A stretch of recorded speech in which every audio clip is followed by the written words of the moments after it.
Yes, I know. Okay, people will reconvene our hearings meeting. Welcome to the new lot of submitters.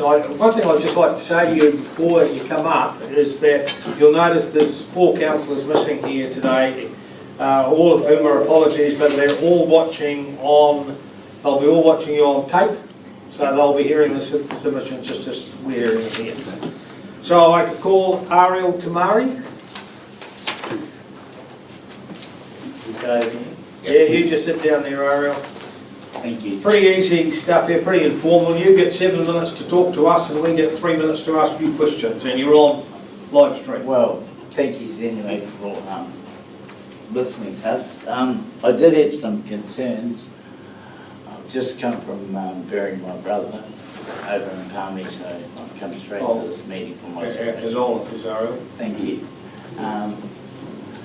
My main concern, I looked through the booklet and, you know, I have no crimes against the council, but where I live in Masters Prison, I've got a lot of young people and I'm working with the co-masters, and so I just come to say to the council, when we go into these ventures, whatever they be, whether it be doing the library or rebuilding, to think of who the debt's going to be paid with.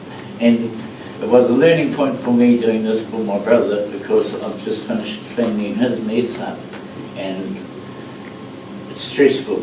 Everything you look at is stressful. And I know the way the economy's going. So my main concern was around our young and our elderly, because that's where my heart lies, and I just wanted the council to realise, you know, our monetary gains, our political things, but I'm a voice for the people. That remember, power only comes from the people. And so, no, I have no qualms with which way the council's going to go, but just remember we're in an economic depression, but that's what politics does. Next ones will come along and they'll do something different. But always remember community. So, in saying that, I've just begun to get involved with the community and work along. So, I'm a volunteer, whatever comes along. But my background's been with politics most of my life. My uncle was Ben Couch. He used to be a mayor here once upon a time. And my cousins were Parakura Horomia and Taniana Turia, and I just started getting into it and I think, what a headache.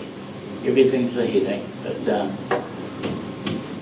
with your decisions of no crimes, with or without, whichever way you go, I know it'll be in the community's interest, but I've been involved with people like Gareth Winters, who was with the archives, because they do a lot of genealogy work on the area. And I've been involved with King Street Art through helping our disabled. So I'm just hopeful that these people will still thought of in the future.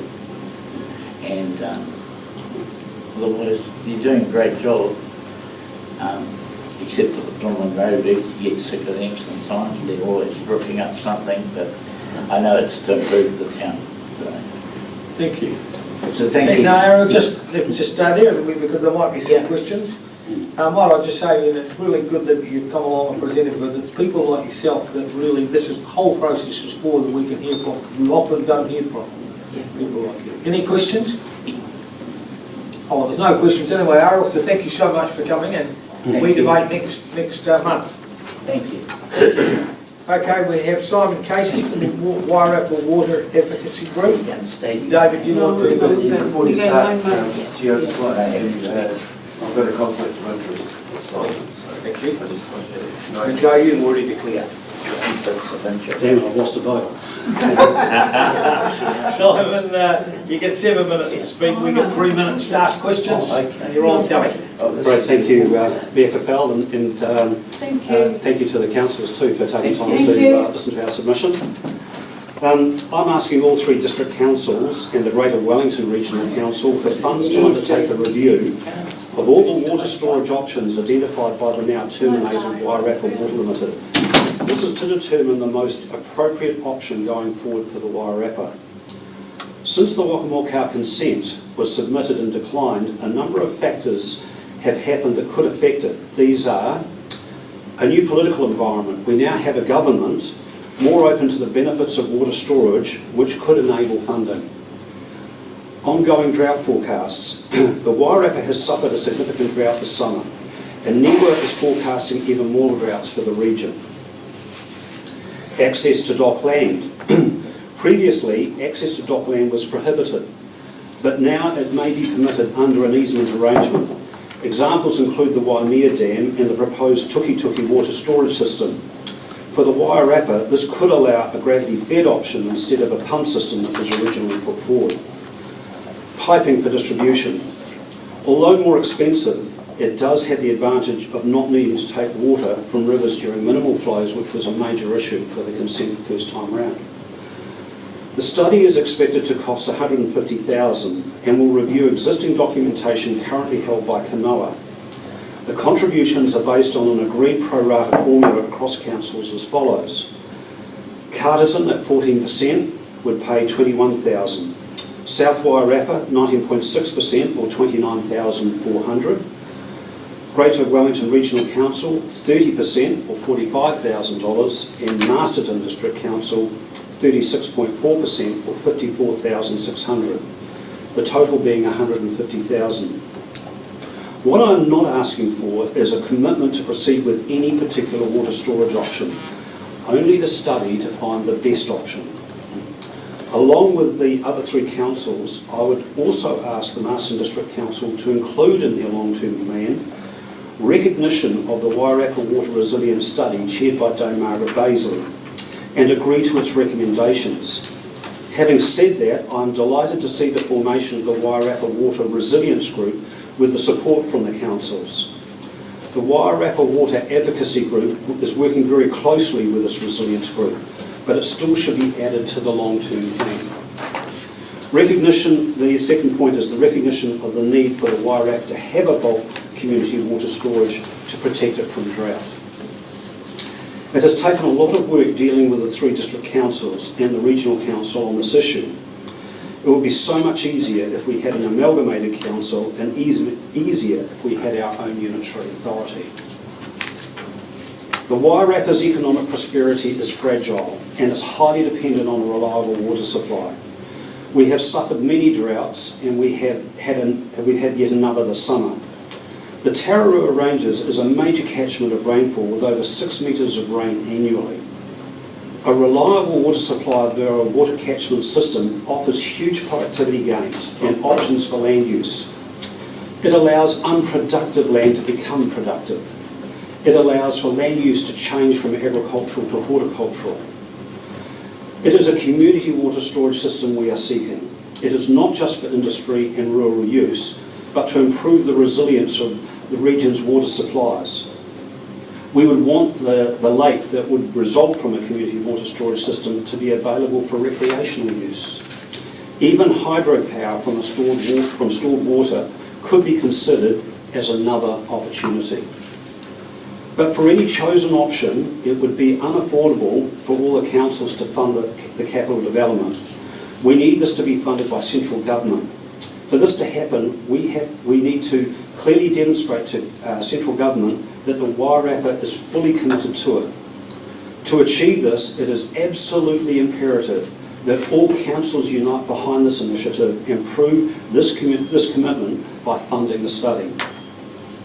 The Wairarapa Water Advocacy Group is confident that from the study we can find a pragmatic and viable option which we can all agree on and put it to the government for funding. Agreeing to this will not result in a quick win, but it will set in motion a project that is an absolute necessity for economic growth.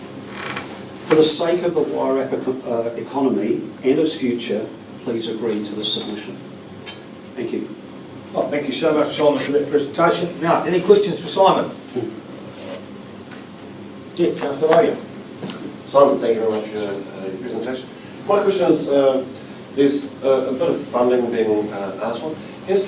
Will this form part of, or has there been done, an economic benefit analysis on the increased supply of water into the Wairarapa, if this was to go?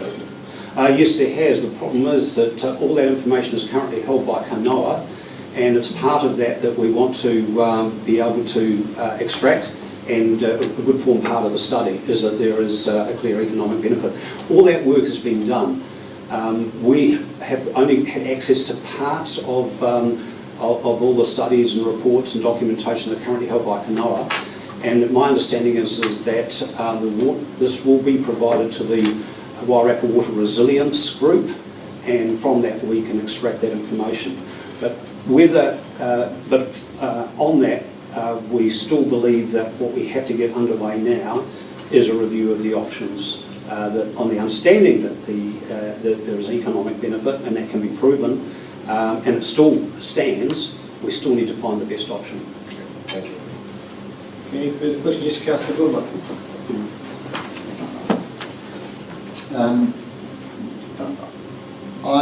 My understanding was that, and I don't claim to have any much knowledge on this, was that the geomagnetic survey results, which must only be 9 months away or something, could be a game changer in our attitude. My understanding is that most water in a place like this is in the aquifers, not the rivers or dams or whatever. So is that, I suppose I'm asking is, what, it would seem to me that we should wait a little bit until that information comes out. Is that, how does that fit in your plans? Yeah, I think you're absolutely right. There's been the helicopter flying over, we've all seen it happen, and we're all, I guess, waiting for the results of that. You're absolutely right. The aquifers could be a game changer, but also they may not be a game changer. What we're looking at is still that if if we proceed now with looking at the options as they stand now, if the aquifer becomes the best source of water storage, then that's great. But if it doesn't, we still need to go down this path. Okay. Right? So it's certainly not saying this is instead of an aquifer. Aquifer could be a game changer. We will not be building anything until we know the results of that study. Thank you. Any further questions? No further questions. Thank you so much, Simon, for your presentation, and we'll be debating all this next month, so okay, we'll be able to keep in touch. Okay, thanks so much. Thanks a lot, Simon. Thank you. Joseph, do you want to come up now? A bit early, but yes, thank you. Come up a bit earlier. This is Joseph from the Cobblestones Museum. Now, I'm on the cobblestones, but I don't believe it's a conflict of Joseph, you get 5 minutes, 3 minutes, and then you're on TV. You know the rules. I know. Thank you.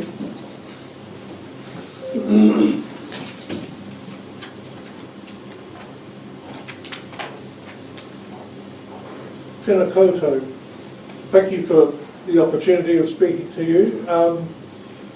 My name's Joseph Gillard. I'm co-chair of Cobblestones Museum in Greytown. A bit of background really. We're a regional museum derived as a consequence of a community initiative of about 50 years ago, which was orientated around the saving of the Haskell stables. At the time, the board was set up with representatives from each of the 3 local authorities: Lions, Greytown Trustlands Trust, Greytown Heritage, and some cooperative people.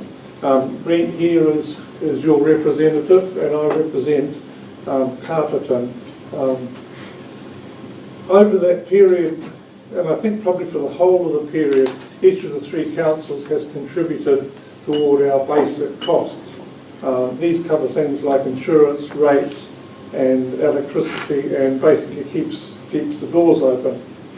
The councils contribute about 30% of our income. We're basically a collection of 6 Category 2 listed buildings from the Wairarapa. The buildings from the Masterton area are the Donald Woolshed, which came from Solway, what's now the showgrounds, and also the school from Mangapakiha out near Tanui. We're on a 2-acre site with excellent mature landscaping, and of this site, which is about 2 acres, 77% is owned by Greytown Trustlands Trust on a leasehold basis. Now last year, and this is very significant from our point of view, we negotiated a lease with them for that land for 99 years at $1 a year. So basically we have no rent to pay on that, and we own the balance of the land, which is where our big building is at the moment. And on that site of ours, we put about 5,500 square metres of display hall there about 10 years ago. From our point of view, that was a game changer. It allowed us to be creative, show aspects of our collection, and really arrive in the community in terms of being a regional museum. And following on from that, in recent times, our emphasis has been on reinterpreting our collection. Our collection basically goes back the full 50 years and had very much a kind of a colonial feel, a sort of rural agricultural feel. And the current major program is to renovate and properly present all the bits and pieces of the era, ploughs and harrows and rakes and cultivators and all those things. And we're putting a large amount of effort into that aspect, and at the same time dealing with upgrading our signage and graphics and layout and interpretations. And an important part of that too is that we are removing what we see and recognise as being outdated language, such as colonial and settler, from our presentations and signage. You may recall a sign for the museum at each end of Greytown. We're fixing those at the moment, and using Terreo to be properly part of the community as we see it has developed. Our current major project is a $500,000 proposal to upgrade, renovate, extend and make major changes to a couple of what are effectively hay sheds. We've it's about a $500,000 project, and we have a lotteries application in place at the moment, with a decision anticipated in the next week or two. We're also, and this is something we've been working on for a long time, we've been in discussions with Hawaii Marae to allow the tangata whenua to tell their story at our museum. The proposal that I put to them is that we will give them a space at the front of our main display hall to tell their story the way they want to tell it. I understand that they have some taonga which they're particularly proud of, which is kept in secure storage somewhere at the moment, and they're looking forward to bringing these pieces out and properly presenting them. In the next couple of months, I'm hopeful that we will have an MOU in place which will allow this to work its way forward and be a major aspect of what we have available to the public. We have a group of what we call the Friends, who are about 100 people in number. They look after our catering, events, assist with collections and displays and raise funds. As an organisation, we have about 7,000 people visiting a year, and for example, in the 6 months from January this year to June, we have about 30 groups set aside coming to see the museum. We also offer community events.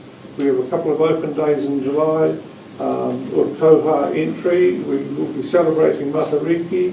We have an animal day in October with cows and lambs and all that sort of stuff, jazz concert, Christmas carols and so on. We keep close details of our visitors, and interestingly, Masterton makes up 30% of our visitors from Wairarapa come from Masterton, 60% from South Wairarapa and 10% from Masterton. If I could be so bold as to say, Masterton should be paying us about, of the contribution financially, should be paying us about $10,000 to $12,000. You currently pay us about 1/3 of that, so there's a little bit of relativity bias there. Anyway, without the local authority support, we would simply not exist. And having said that, we're very, very grateful for what you do and what the community does do for us. If I can just quickly run down, our strategic goals are to make our heritage accessible, conserve our collection for future generations, create engaging educational experiences for all ages, provide a welcoming green space and community hub for Wairarapa, and to honour our treaty obligations. Thank you. Thank you so much, Joseph. Great presentation. Any questions for Joseph? Yeah, Laura, Councillor Tuta. Kia ora. Thank you for your presentation. Thank you. Early on in your submission, you said something about it was you got started because of you're saying the Haswell stables. Or, Yes. I'm sorry, I only know one of the Haswell. Is the Haswell a Greytown too? Yes, absolutely. Haspel ran a coaching, especially a carrying business, and from Wellington to Greytown and Wairarapa, and then he obtained the Cobb & Co franchise. So they ran passenger coaches from Wellington to here and eventually to Napier. Thank you. Thank you. Any further questions? No further questions. Thank you so much, Joseph. And we debate all this next month and go from there. Thank you. Thank you so much. Thank you very much. Thank you. Hi, Bev. Bev Jack from the Wairarapa Community Centre. Hi, Bev. Hi, Gary. Bev, you might notice that there's 4 councillors missing here, but they're all going to be watching this online, so they're going to see exactly what we hear. You get 7 minutes, 3 minutes questions, and over to you. Thank you. Thank you for giving me the opportunity. It was last minute. I haven't had any prep time. It was come down here now.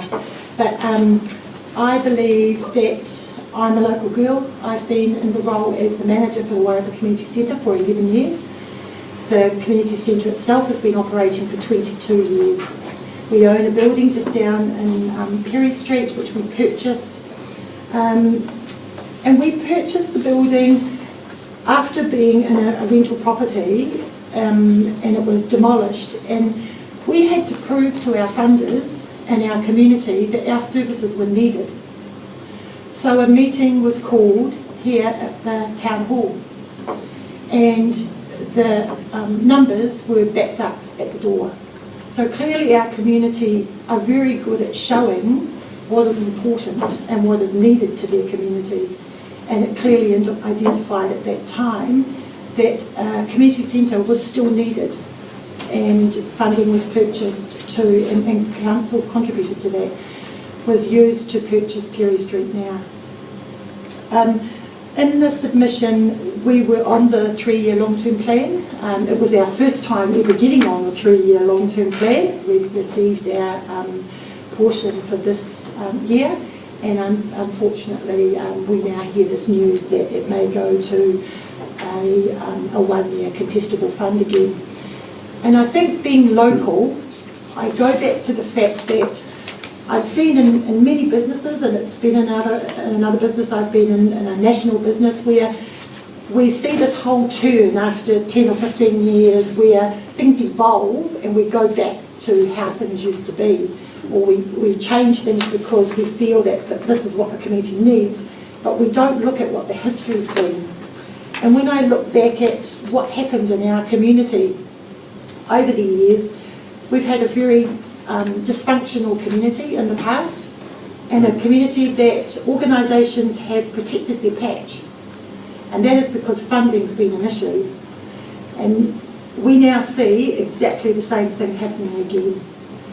We see our community is very disconnected from agencies. Now the pandemic enforced that even more, but we've got a lot of families in our community that are struggling. We've got people that are coming to us that are at their wits' end. and they are frustrated. This year, in the last 12 months, I've had to take out 2 protection orders to protect our community centre because of the behaviour and the threats. We had to go into lockdown to protect what was happening in our community centre from our community coming in, because they are very frustrated. We have a full house at the community centre of multiple agencies, so we offer a wraparound service for anybody coming through the door. And if we don't provide that service, we have the knowledge that sends them to the right place and connects them to where they need to be. Not being sent around in circles, which is what we continually see, and by the time they get to us, they're frustrated because they just want an outcome or an answer.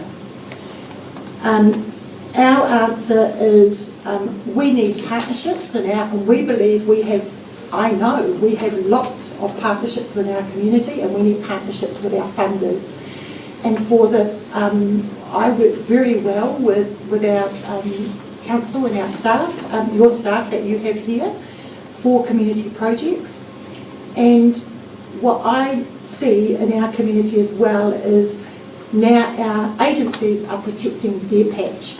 So this is what happened back in the 80s when funding was really prevalent with people, with NGOs staying afloat, and it's happening now. So one of our programs is to feed our homeless. And when I go down and take those meals down to the homeless people, I see them put their bowl in front of them and they do this, and they eat. They're protecting their patch. And it's like a dog that hasn't been fed for some period of time and is very hungry. You put that bowl in front of him and you try and take it away, he'll bite you. And this is what's happening with our homeless people. You try and remove that meal from them and they'll lash out. Our agencies are doing exactly the same thing. They are fighting for every dollar they have, and they will protect their patch. That means they won't collaborate. We will become very solo again. We will not collaborate with other agencies. I'm not saying I won't. What I'm saying is this is what I see in the community. We are getting agencies fighting. That was my money. You had no right to apply for that. And if we have contestable funding, we are only going to go back to what happened back in the 80s when everyone's fighting for their own patch. There'll be no sharing, and we won't share that knowledge of our clients either, because we need our numbers to be accountable to our funders. We need a community that will work together, that have community well-being and belonging, and programs are community-led. So if we go back to contestable funding, we have 12 months to plan what's going to happen within that year. There is no future direction, so we're going to have more duplication of services. You have division of agencies, and that's not going to help our community at all. You are also going to have, I know it was acknowledged by the council that there is going to be more administration costs to every organisation. There's going to be a lot of additional costs. You're going to see HR costs because your staff are now going to be contracted for 12 months. And that doesn't give financial feasibility to your employees, and also to the tenants within our building. We can't give them long-term feasibility and accountability, because in 12 months' time, if we don't have funding, we have to look at what's going to happen to that building. Is that building going to disappear? Because we can't keep it afloat financially, because we don't know where our next basket of money is coming from. So I suppose overall, it's about the partnerships that we have. I see the long-term plan is assigned to agencies that have the mana in our community. They are the champions of their community, and they help all those smaller organisations, those fledgling businesses starting out, to guide them, support them, mentor them, and those are the ones that are applying, a large portion of them are the ones that are applying for the annual fund. We try and support these new agencies around not duplicating services, to be under umbrellas of those champion businesses, because they have all those, they have the knowledge, they know what the community's all about, because they've been in it long enough to know that. And yeah, so some of that funding is going to be around employment. You are just going to be constantly employing staff, because people want, with our situation at the moment with housing, finances, people trying to keep their head above water, to know that they don't know when they're going to lose their job. We already like that now. And if you create this, the contract's only for 12 months, people are going to be looking for longer, stable jobs. So you're going to be spending all your time recruiting, training, and you'll lose your history yet again. So I suppose for me, we're wanting to work with our partners. We're currently talking with ECCT, Eastern Central Community Trust, because they're wanting to develop the wheel. You guys are talking about changing. They want those partners long-term, the doers of our community. That's what they're looking for. I'm done. I think I'm done. Thank you so much. That's a great presentation. Bev, any questions for Bev? Yeah. Yes. If you mentioned about the homeless person you take the food to. We take them to the homeless shelter, yeah. To the shelter. Yes, to the shelter. Do those people rely on you entirely? Most definitely, yeah. So how many would you do? We're feeding 30 people on a Wednesday and 20 people on a Friday. Now, when we first started, the meals used to be cooked fresh and delivered to them by a 1 o'clock serving. By 12:30, they were sitting at the venue outside in the cold waiting for those meals. So it was changed then that we would make the meal and have it to them by 12 o'clock. Guess what happens now? They sit there at 11 o'clock waiting for the meal to come to them. And I deliver those meals. Our community garden is right beside the position of where the hall is that they come to. And you try and take that plate away from them, they'll stab you with their knife if you get anywhere near them, because this is what they're doing, they're protecting their patch. And that problem, so that's for our service. It's not just about that community centre, it's all those other programs where we have a large number of community volunteers that are helping leading those projects. The idea is that they lead it. We only do what our community identifies to us that is needed. You take all of that away, who's picking that up? Nobody picked it up before when we took the programs and we worked with those volunteers to say, let's see what this will look like. How can we make this work? Thank you. Any further questions? Marama? Yes, Mama. Councillor Tutu. Thank you for your presentation. Where do you cook the meals for these people? At the community centre. Okay. We've got a commercial kitchen there. And your volunteers, how many? We have over 100 community volunteers that come in and they lead it. So we've got volunteers that are retired chefs, army cooks, worked in, have run cafes. They are the team leaders. So they are all in a rostered system, and all these other community volunteers come in and they create the teams. So twice a week we cook at the community centre, feed over 10,000 meals a year, go out to people in need in the community. I'm not saying that you should do this, but yes. I'm wondering if people are needing to be fed. Yep. Who does the other 3 or 4 days?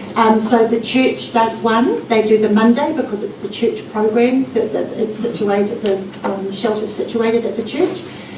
The other 2 days they go without, or they're relying on people in the community to see them and to donate food to them. I don't know why it's never been 5 days a week that they get fed. It's 3, the church has only been able to offer volunteers to serve the meal for those 3 days. They are looking, the wheat shelter obviously is hopefully going to be open very shortly, which is where they are going to be able to sleep in the evening. Then they will we will feed them 7 days a week. at the shelter, and we're assuming then that the lunch shelter will close down. Thank you. Any further questions for Ben? No further questions. Thank you so much, Ben. Thank you. I know this was thrown on you a bit late. Thanks so much. You did a great job. Thank you. Okay, we now have a bit of a break What page was that? to Wildlife Clock. What page was it?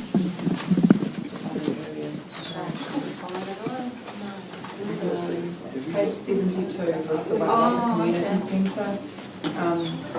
They were to come on Friday, but they couldn't make it, so they've been able to reschedule for today. Would be quite good if, you know, you Microphones to the Microphones to the Microphones to the Hey? Thanks to all. Microphones to the Oh, just say the submission number, and we welcome someone on, you know. Submission number 72 or whatever.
Okay, we reconvene our hearings meeting. We have Jamie Falloon now. Jamie, just an explanation for your sake. There are 4 councillors not here, but they are watching the recording of this over the weekend, so they'll be hearing just exactly what we're hearing. You get 7 minutes to speak to us, we get 3 minutes to ask you questions, and you're being live streamed. Okay, righto. So I didn't speak into this, I suppose, do I? Thank you very much for giving me the time to make a verbal submission. Apologies for the state of me. I thought I was going to be late, so I've just been drenching lambs, so I raced in because I didn't want to miss the opportunity to say my piece. It's good to see that you've had lots of feedback on the long-term plan. It's good to see that you've run a pretty good consultation process so far, which is a lot better than some other councils could learn, especially Greater Wellington, who's impossible to find anything difficult to deal with, not really interested in the Wairarapa, and so on and so forth. So appreciate that. You've got some big issues in front of you. I don't have my submission in front of me, so I can remember roughly what I wrote, but I can't remember exactly. So this is really just the ability to make a statement and hopefully answer some questions. Obviously, all councils would be considerate of the challenges which business is facing, especially rural businesses at present. The rates increase, whether it's because of increased costs or whether it's because of changes of CV. I still can't get my head around how the finances work, that our CV goes up by 20-odd% and our rates goes up by somewhere like 28%. You've had a big discussion around cumulative versus compounding rates, and that was on the average rates increase, 53, and that was reported. We're looking at 28 to 31%, I think, for our rates this year for Masterton District Council. We're looking at close to 28% for Greater Wellington. So, in the scheme of things, that's a huge increase, around about $12,000 of increased costs, so around 10 to 12. Your rates calculators, you can use it, but it's difficult to know, and we've only just got the CVs since then.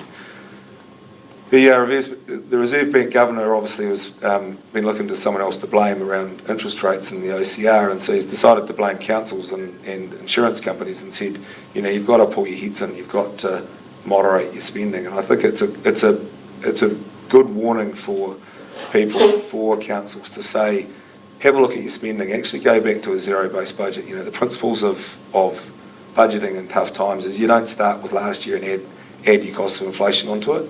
You start with a zero base and you work back and you work, what do we actually need to do? What can we not do? And that's the state that most farmers are in at the moment. If you've got no debt, you're probably okay. But if you've got a reasonable amount of debt, not a massive amount of debt, you're making a cash loss this year. So all farmers in this region will be very close to a cash loss this year. And next year doesn't look any better. Next year looks just about as bad. We're sheep farming country. Sheep industry's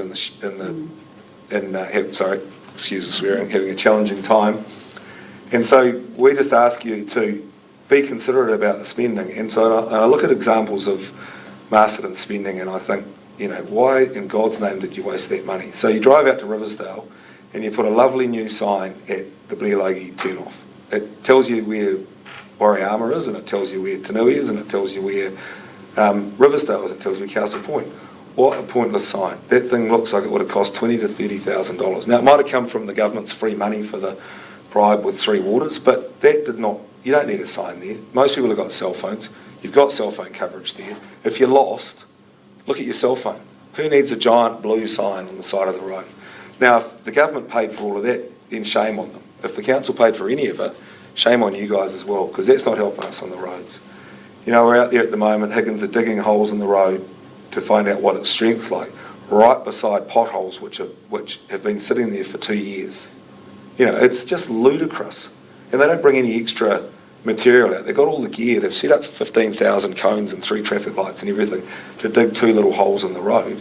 They could have fixed the potholes which are right there beside them. So whoever's running your infrastructure program and your engineers, get some realism in here.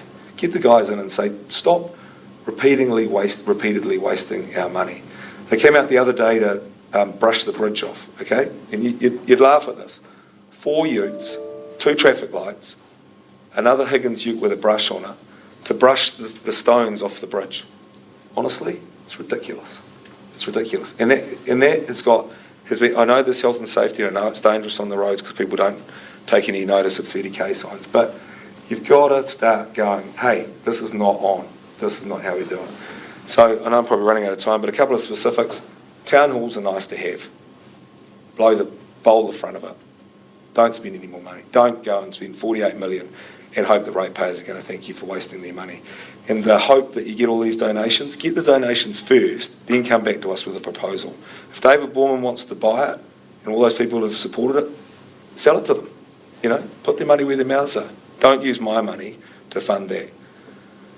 The main street, 6 million for upgrades, 6 million for necessities. Really? It can't have been that long ago you put all the bloody bricks in the main street. Is it necessary to do what's been done there? The last one, the library, again, a nice to have. It's not that busy in there. It's not that full. You're just going to have to deal with it and live with it. You've got a massive problem facing you around earthquake-prone buildings and owners who are likely to walk away from them because there's no rental market. There's no market for them. You know, you're going to have big capital requirements for just dealing with that and then thinking about what the centre of this town's like. So you can't afford to make these decisions at the moment and take off and spend all our money borrowed, causing us greater rate increases. And so I implore you as councillors to go back and look at that decision and support the demolition of the town hall, the $3 million one, and leave it at that. We've done all right without one. You know, we can't take extra kids to the house music at school because there's only enough seats for 2 people for every kid. We deal with it. We live with it. That's the way it is. We don't need a 700 or to 1,000 seat auditorium in the Wairarapa. It's not an easy place to get to. The public transport's unreliable. I don't think the adage, if you build it, they'll come, is going to be there. But my last statement is, be considerate of the challenges that ratepayers are having. And every bit of rates remission you offer is paid for by those of us who don't get rates remission.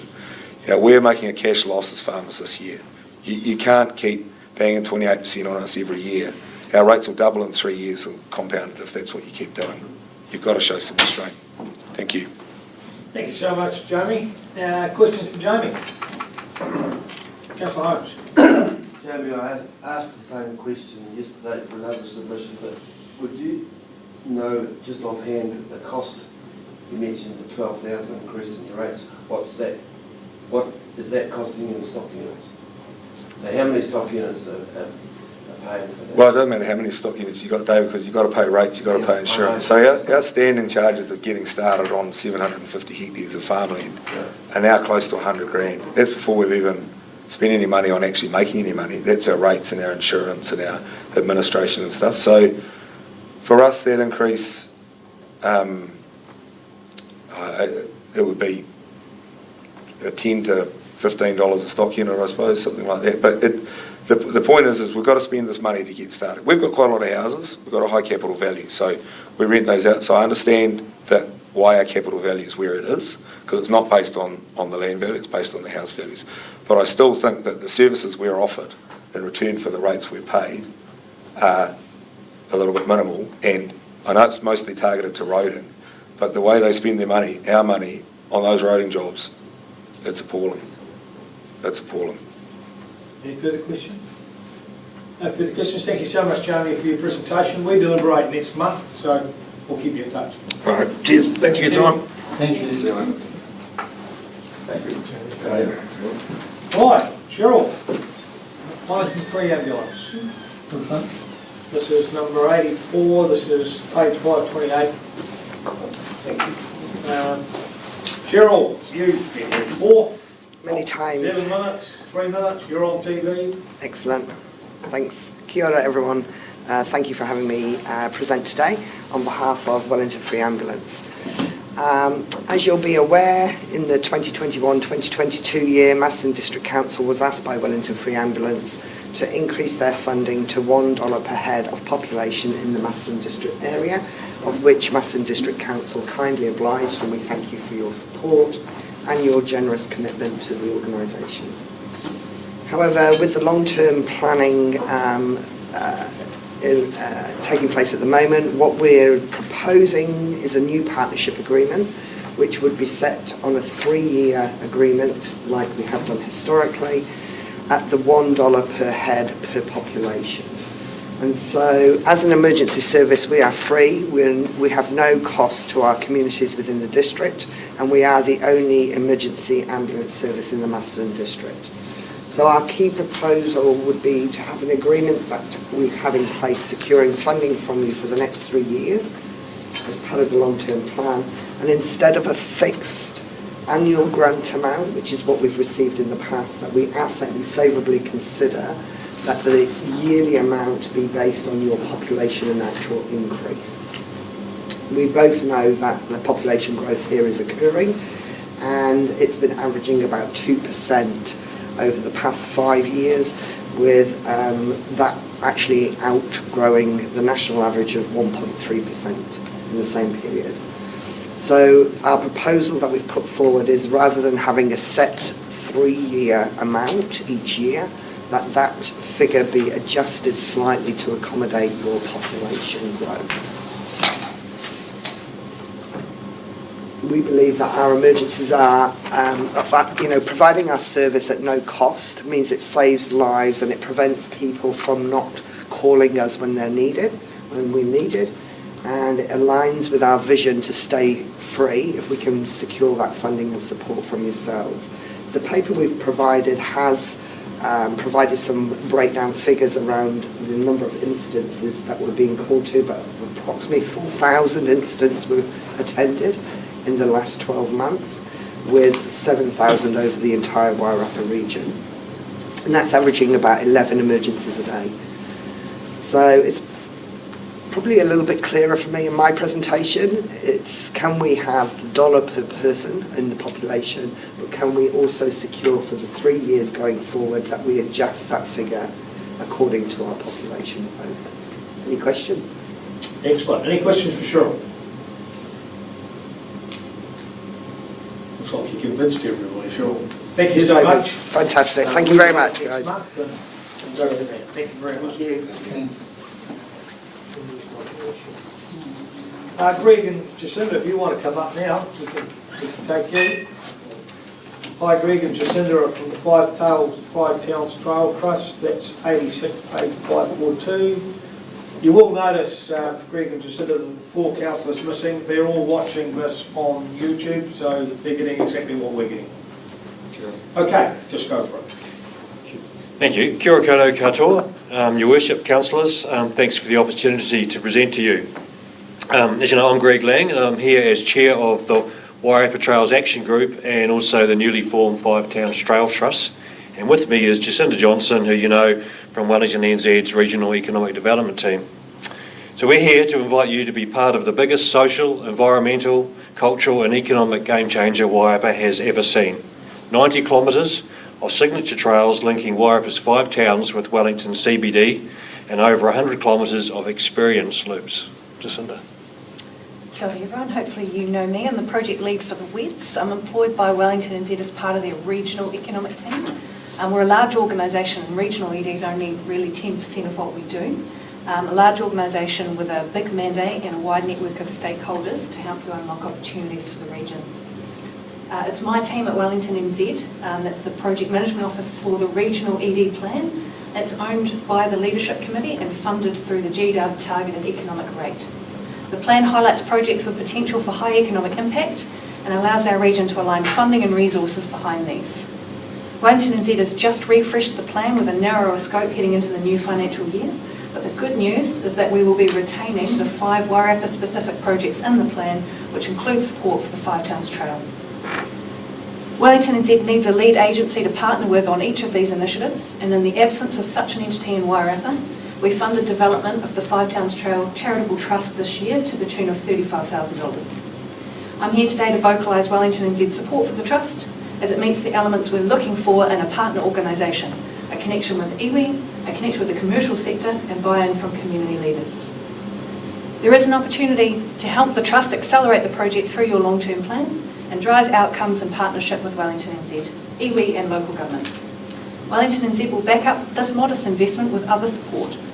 To give you a local example, Cycling Tom have just leased a new commercial premise with 18 mountain bikes in Edwin Feast Place. And they're now taking bookings for their off-road adventure tours through Masterton Farms. Wellington and Z will connect up these landowners with capability development and funding through MB and NZTE to help them maximise this tourism opportunity and attract others to do the same throughout Wairarapa. Thank you. So, Masterton District Council was responsible for the Wairarapa Trails Action Group. You guys set it up, and you also were a co-funder of developing the master plan, the Five Towns Master Plan. We're acting on the first recommendation of the master plan, and that's to set up a trust to deliver the network and set up a project team. We're also currently working on connecting the Rimataka Cycle Trail with Featherston, and are working with Carden District Council on the design and scoping work of a bridge over the Waihini River and the trail getting as far as Clearville. We've appointed a highly motivated and mixed skill board. There's myself, who has years of community enabling experience, and I believe I have the vision and the passion to make this happen. We have Joel Ngātuiri, passionate about supporting and enabling whānau, marae and hapu. He whakapapas to Ngāti Kahukura Whiria, and at the moment he has a lead role in Oranga Tamariki. We have Bruce McCullen, a very passionate businessman and a very successful businessman, and currently he's chair of 2 companies with turnovers in the hundreds of millions of dollars with hundreds of staff. And we have Joe Galanders, who some of you know. Joe is incredibly strategic with a visionary approach to process, and was the project lead on the development of the master plan. And at the moment she has a planning role with Greater Wellington Regional Council. So we cover all bases, don't we? Yeah. So what we'd like to do is to invite you to support the Five Towns Trail Trust by appointing a trustee to the board, retain a regional trails coordinator for Wairarapa, and actively participate in the Wairarapa Trails Action Group meetings and activities, and work with the Five Towns Trail Trust in collaborating on funding opportunities through central government. And to help us enable the Five Towns Trail to support a project team, it would be good to have an annual contribution of $20,000 a year. That's 68 cents per person in the Masterton district. And as already mentioned, it's a game changer for the Wairarapa. In the past year, the new $1.3 million bridge that we've put over the Taranekau River has had over 60,000 trips over it, and we haven't promoted it or even opened it yet. So it really shows the potential. So, questions? Right, any questions for Brendan Chisholm? Councillor Goodwin. So you're asking us for 20,000 a year, yes, until 2027. Who else is contributing? I just can't remember that. So I should sit in it. Yeah. I presume it's the other councils. Yeah.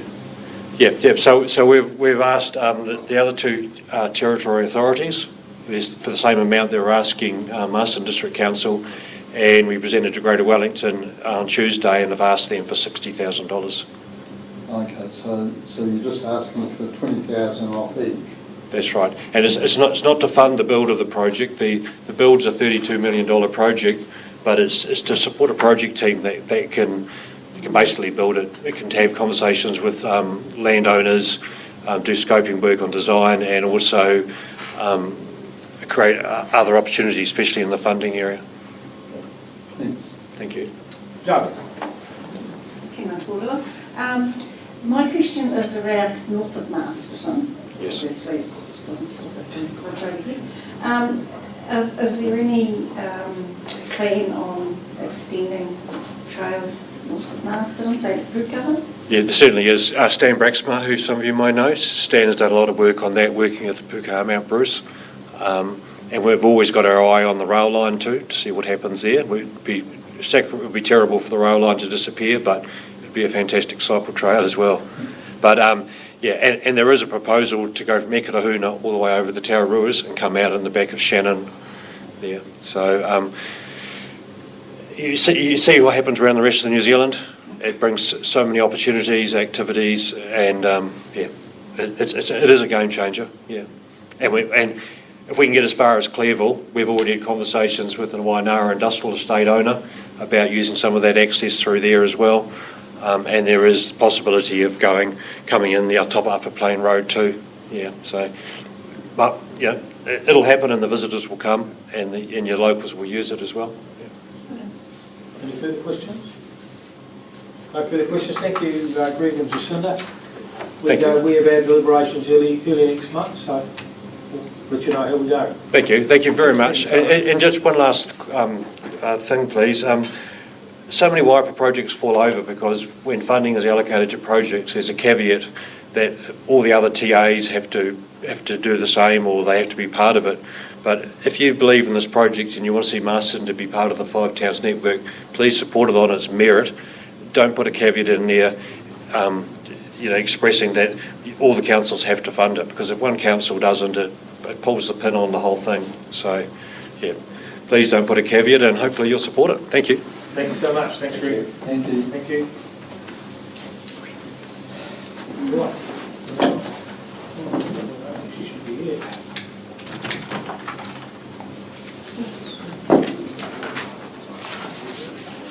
4 to go. It's interesting to see all 3 councils there. I can't hear anything else. Can do much. Watching.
you there, Rebecca, obviously, and the rest of the council members.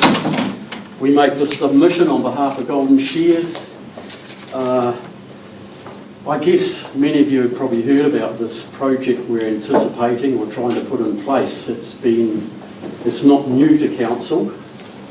Back in 2011 to 12, Mavis Mullins and myself presented this idea to council way back then, and for one reason or another it was put on the back burner, and we've decided to try and resurrect this project in light that we do have a World Championship coming to Masterton 226.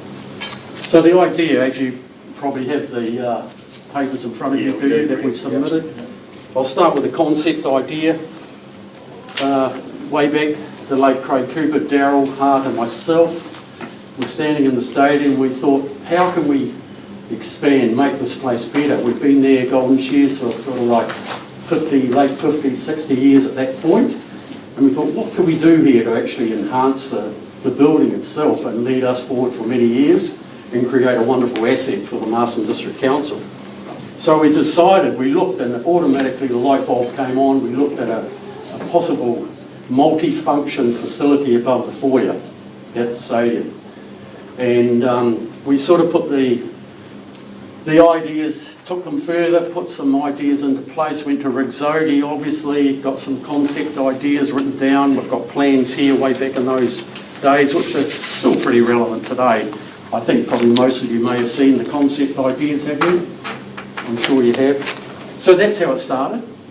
We realised it wasn't all about Golden Shears. We thought we wanted to create something that will probably be there to enhance the stadium as well and lead it on for future generations. And the big plus is, it's in the heart of your recreation centre, up there. And that's going to develop over the next 10 or 20 years. So we thought it was a grand idea. The concept, we went to Rigzodi, and thank you to Chris Hurrell, who is still active with us today. Chris drew up all these plans. We paid a certain amount for them, obviously. Golden Shears paid for it. They're still pretty relevant today. The square area of this new concept is 245 square metres, so it's a considerable size building. It will accommodate up to 180 people. It'll be fully furnished with a lift for access, stairs, commercial kitchen, bar facilities, and obviously the seating arrangements, etc., may come later on up top. As you know, it will have vision across the park, Queen Elizabeth Park, which is a magnificent asset to Masterton, and big screens, windows inside into the internal structure of the stadium for whatever events are happening at that time.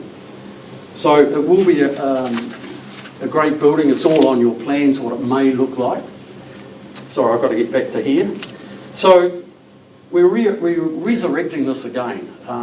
Bob came to me and said, well, say we give it another push, and like that we're having a World Championship. And as some of the figures have told you there, we had a price way back in those days, it was about 1.3, and today it's climbed. Chris is, as we speak, it's doing a new assessment on it, and we're probably looking maybe the best part of 3, hoping it will come in underneath that.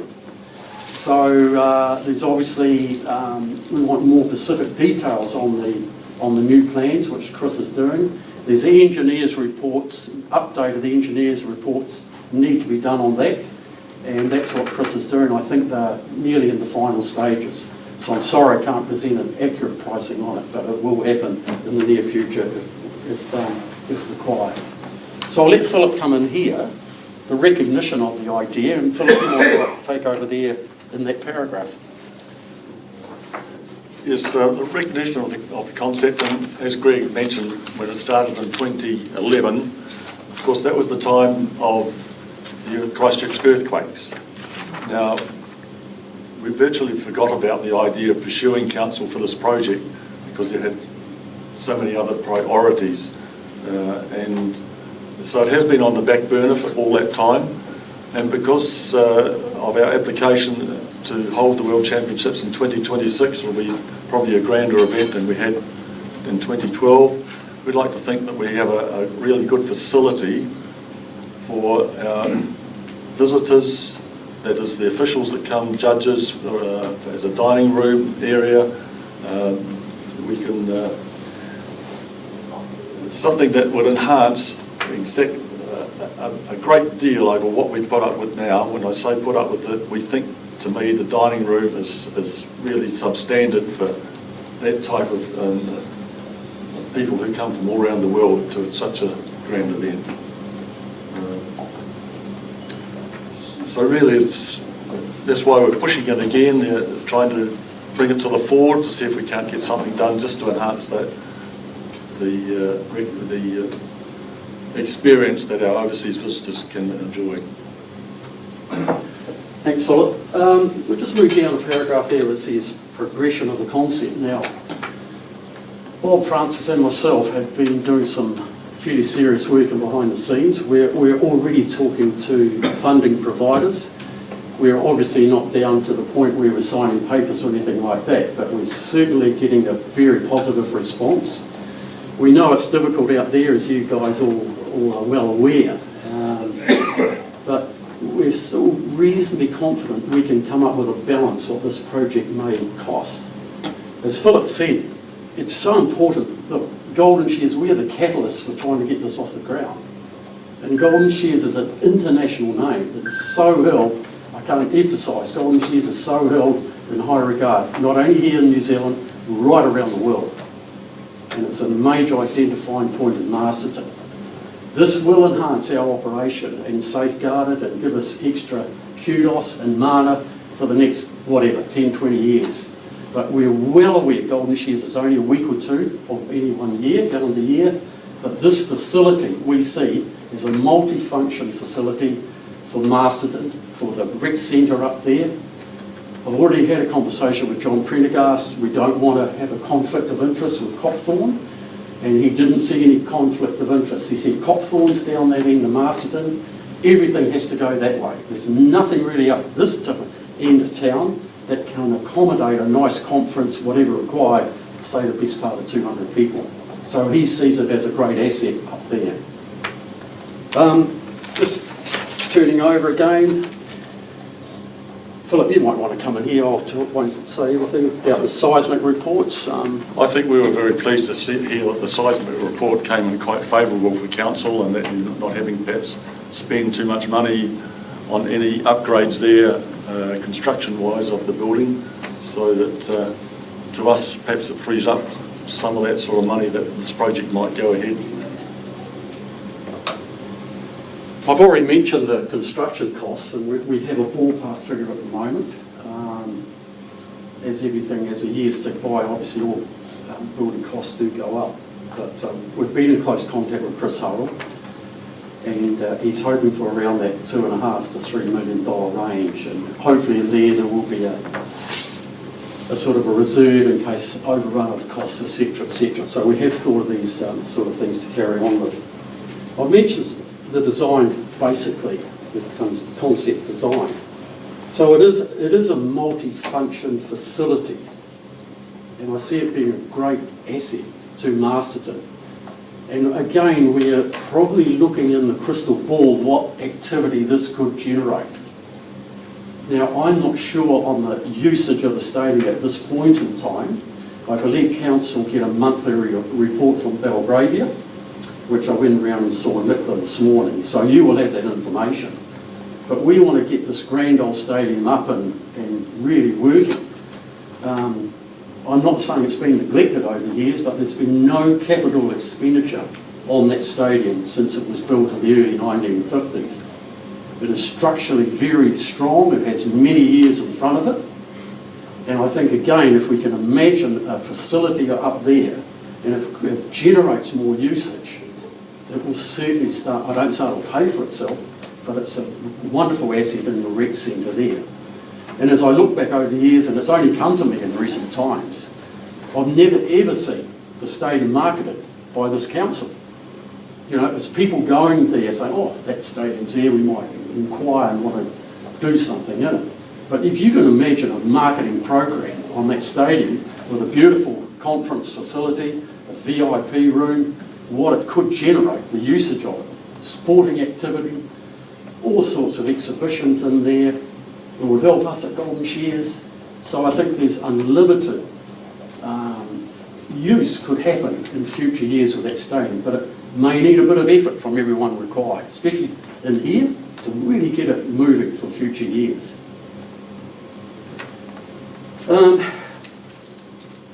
Just moving down, sorry. The ownership rights, obviously the council, the stadium will be council property, Masterton District Council. Golden Shears or anyone else does not have any ownership on that building. And we're very respectful that it is a war memorial stadium, and we are more than respectful of the RSA there. I've talked to one or two there, Tweak Bird and Mr Simonson, who's the chair of the RSA here, and they are aware of what's going on. So if this does proceed, any construction, we are very aware of the wall of flame with all the names on there. None of that will be touched, will not be altered. What we're envisaging that this project will go straight up on top of the foyer. 245 square metres, so it's a lovely lounge. As I say, it'll be the council's property, always has been, always will be. But we feel that if this will go ahead, this will safeguard that grand old stadium for many years to come, and probably many generations of young people to come. Something we notice at Golden Shears this year, so many young people. The mana that Golden Shears owns, young people come from all over New Zealand, young people locally, they love this event. And we've got no room to expand. This VIP lounge, as Philip said, will let us do things better. We have prime ministers, politicians, people from overseas come to Golden Shears, and we love a nice place on site to actually entertain them. And this will give us that opportunity, and whoever uses it for the future. So, all in all, I think I've covered everything there. Thanks, Greg. I think we've just about... We've probably gone over time, sorry, Gary. You've done well. No, you've done well. Sorry. Thank you so much. I should have said to you, both you and Phil, and also to the next two submitters, there are 4 councillors missing today, but they're getting all this on tape and watching it over the weekend, so they are they're hearing exactly the same. Any questions? Marama?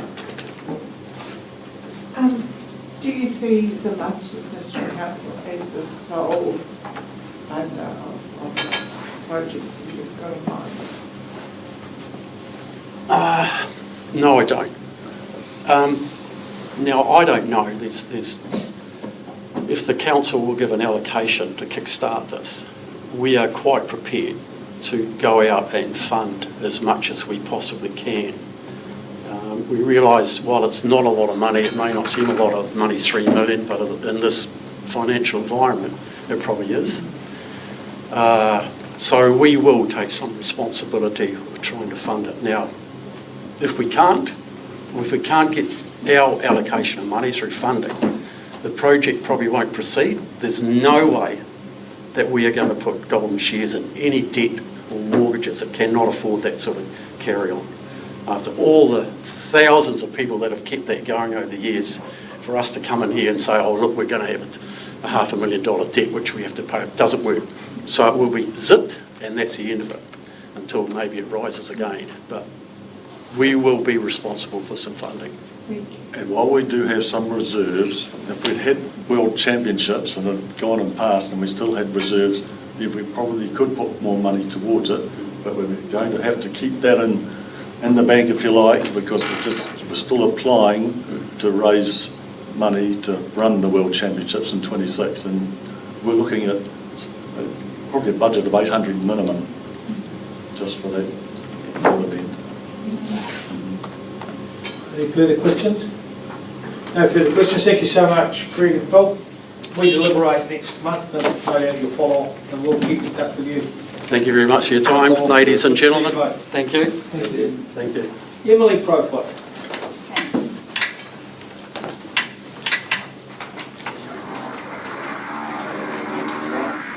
Hi, Emily.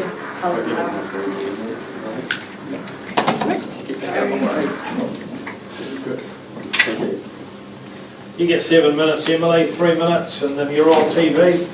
Thank you. I just want to start. I just want to say thank you to all of you. This must have been an incredibly long 3 days, and to see you at the end run, still being attentive. I'm very grateful. Just want to just go over the issues that I submitted on. Just briefly on the town hall, I don't feel the facade is worth $1 million to save. I'm very concerned, although I know it's important to keep a town center and concentrate things there. I'm just concerned of the parking trade-off with a, with a facility, both more concentrated people in the council offices as well as accommodating people in a large town hall. In the past, I've suggested, what about looking at doing something in Queen Elizabeth Park, and I know you have looked at other sites, but I also feel that as we continue to combine services between the three councils, the Carterton Event Center is an amazing facility, and I'm staggered how often I'm there for a whole variety of different things, and it's sad to see that they're operating that venue as a loss, and I appreciate and are really worried what's going to happen to them if there's a bigger and better facility in Masterton. But I appreciate that it's only can seat 350 people, and the idea with the Masterton Town Hall is to accommodate more.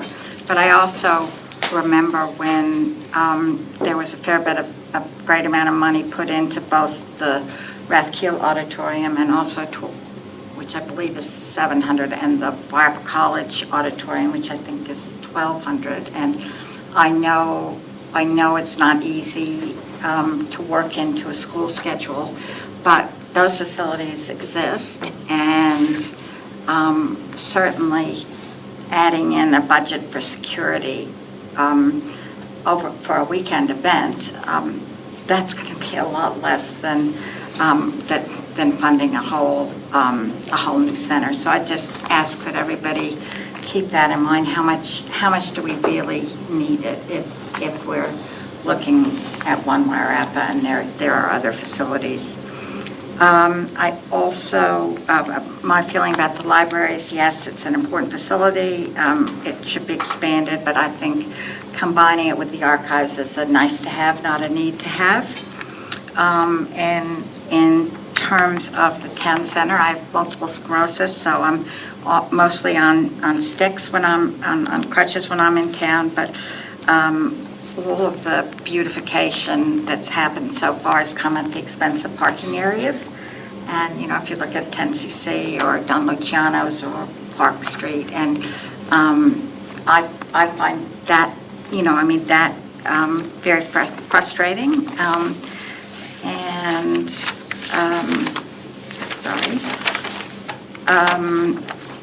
And I think we do have lovely parks close by. I have taken 2 bad falls on the brick footpaths, and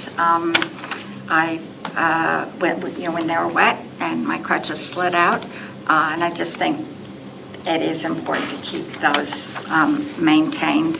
I want to commend, for my Kellogg, I did a paper in the early 2000s on the Rating Act of 2002, and I really commend Masterton District Council for optimizing the use of uniform annual general charges at the 70 to 30 rate that's allowed within the Rating Act. And I get continually frustrated that the regional council does not do the same. Very pleased to hear that the Kaituna water facility is being expanded, because it's always worried me that Masterton only has a backup water storage for 3 days. On Freedom Camping, I will declare a conflict of interest in that we own the Castle Point Holiday Park and motels, but it is really becoming an issue at Castle Point. I accept the fact that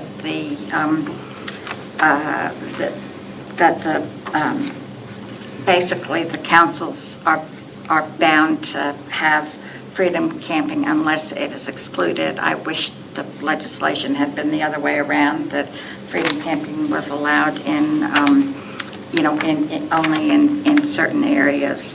But there's been a huge abuse of it. We've got issues, I know, we've got issues with the dock car park that, they've set up a policy and they don't monitor it, and we have all sorts of, over Christmas, we had people camping underneath the lighthouse, we had people all over the berm. A lot of ratepayers resent having their views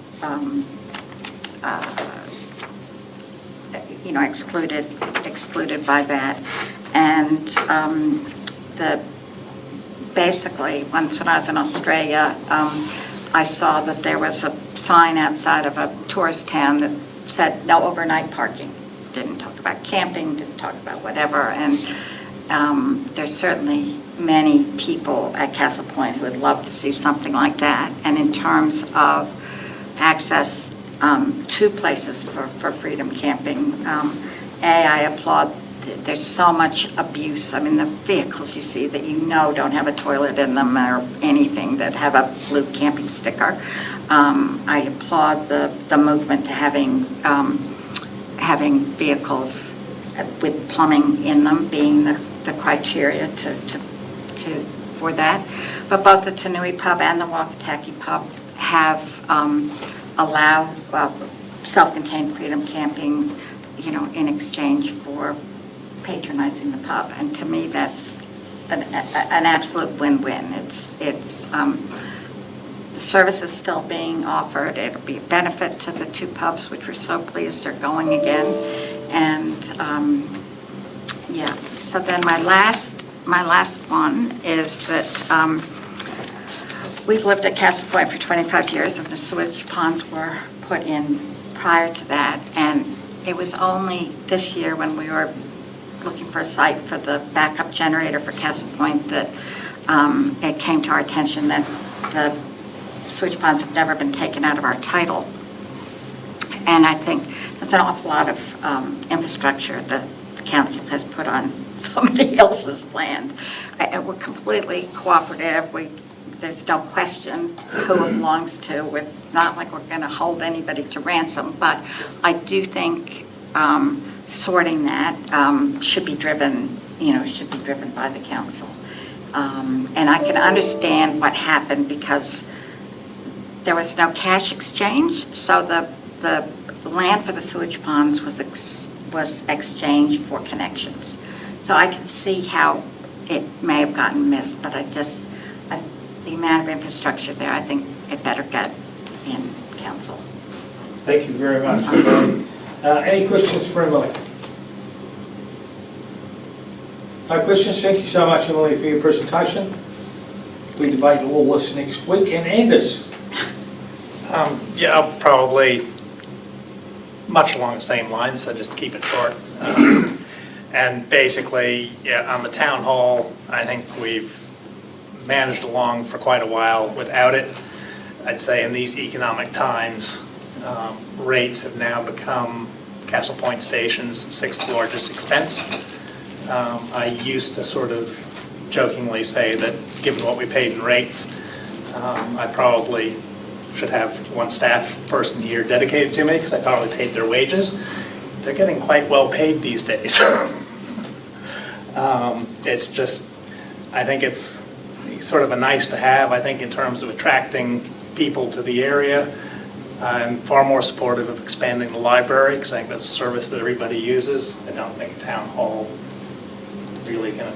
If I were looking at an area to move to, I don't think town hall would be really high on the priority of amenities that I was looking at. And like Emily, maybe not having grown up here, I don't have the same attraction that some people have to it, but quite frankly, I think it's a pretty ugly building. I think we could do a lot better. In terms of the historical district, I was actually just looking at the 3 buildings there the other day, and they're all sort of radically different, so I'm not sure where the benefit of preserving it is. So I would be much in favor of just demolishing the whole thing. The land's not going to go away. let it sit when economic times are better, then consider something different. Again, on the library, things are changing. I'm quite supportive of libraries in general. I think they're a great facility. Probably don't use them much these days.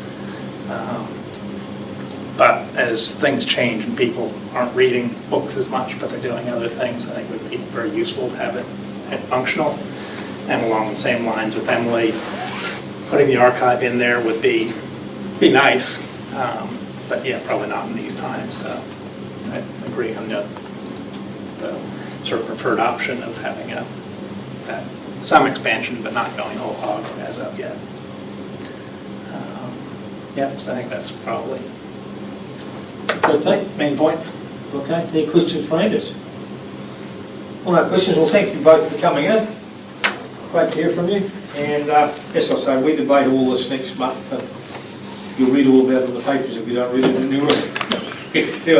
So thanks a lot. Thank you all for... I would say I was actually quite appreciative of coming back out to the districts this go around. I think I understand why they stopped doing it, and it's really embarrassing when more council staff shows up than community people.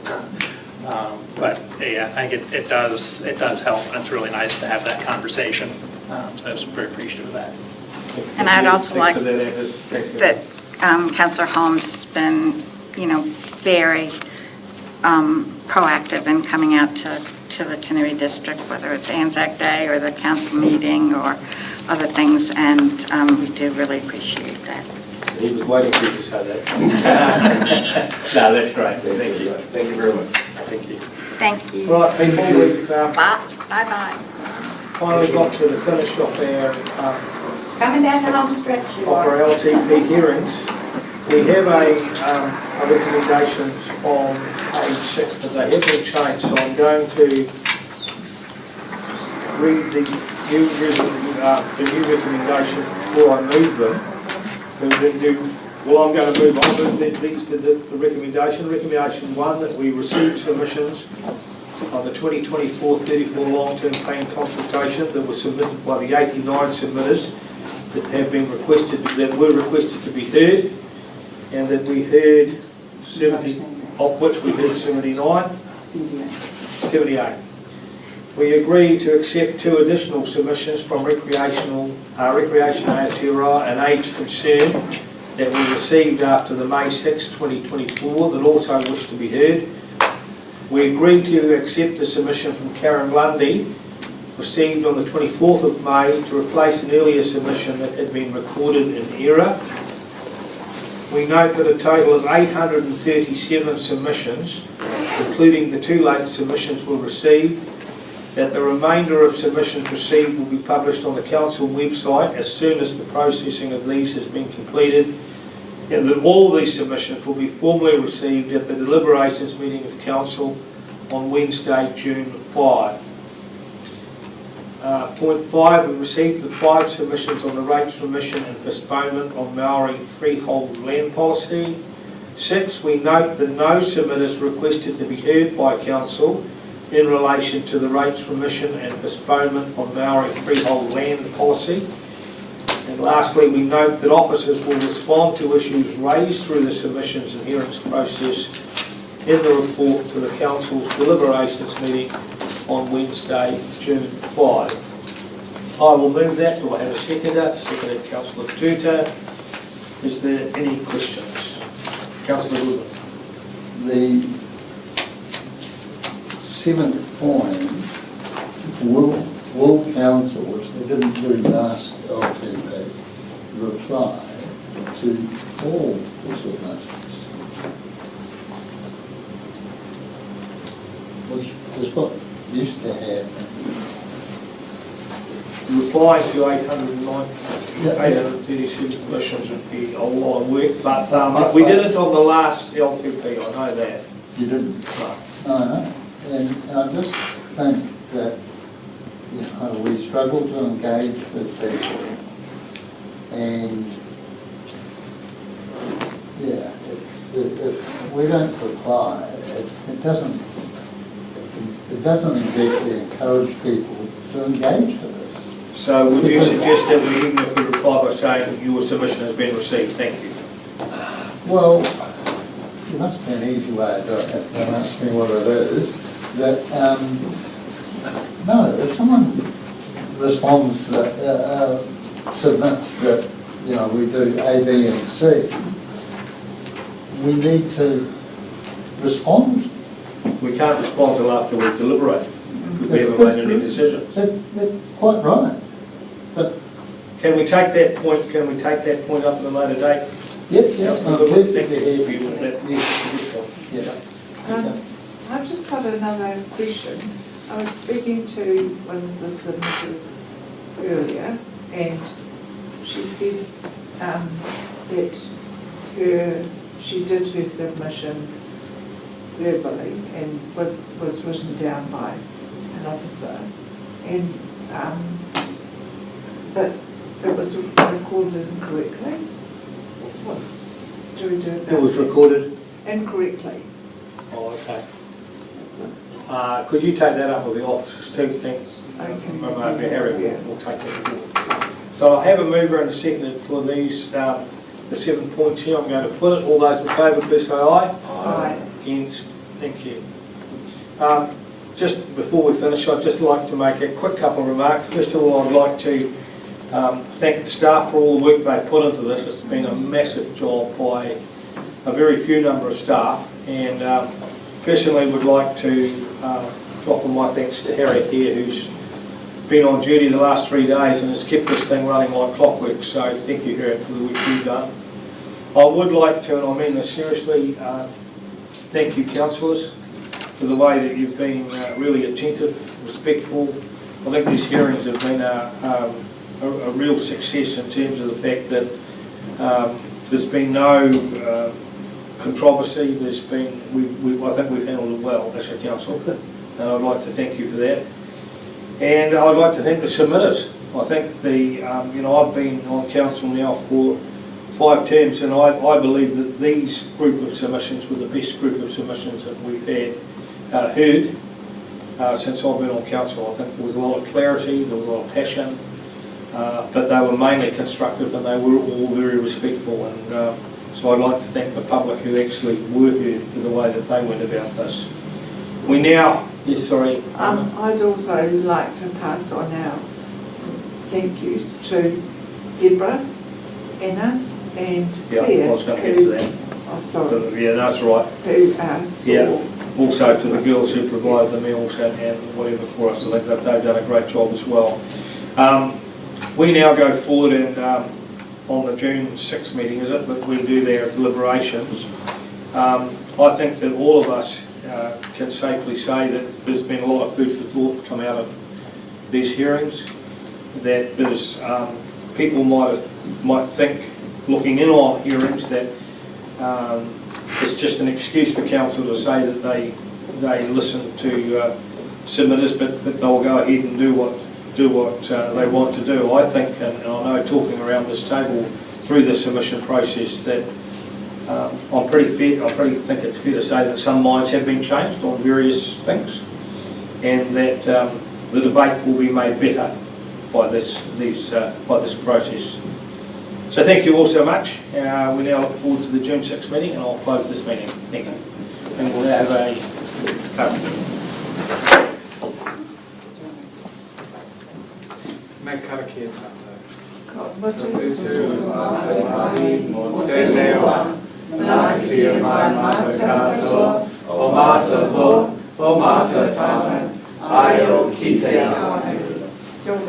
Thank you. Thanks, guys.